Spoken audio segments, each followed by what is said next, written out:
Menghabiskan sisa cuti persekolahan, ramai yang memilih melancong ke negara jiran sambil meraihkan Hari Raya Korban. Lokasi menjadi pilihan rakyat Malaysia seperti Satun dan Hat Nyai di Thailand yang cukup sinonim dengan masyarakat Islam. Rata-rata ditemui merancang untuk melancong sambil beraya di wilayah itu pada saat akhir.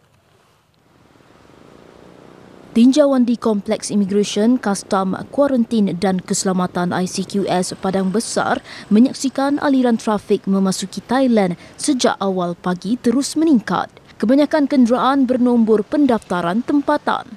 Nak pergi ke Hat Nyai? Kira tak sambut raya? Tak sambut raya. Kenapa kita plan macam tu? Last minute punya plan lah. Sebab cuti sekolah kan. Itu yang saja nak bawa family masuk ke Thailand lah. Selalu kita bawa kereta, tapi takut ada kereta banyak kan. So kita duduk itu KTM, ETS money. Terdapat juga sebahagian pengguna jalan raya menjadikan laluan melalui Thailand sebagai alternatif untuk ke Kelantan.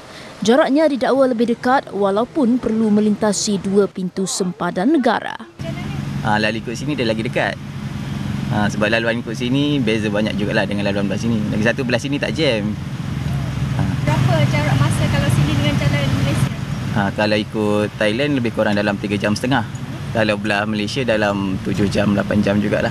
Menurut rekod imigresen, pergerakan keluar masuk pengembara di ICQS Padang Besar meningkat dengan ketara sejak Selasa lalu.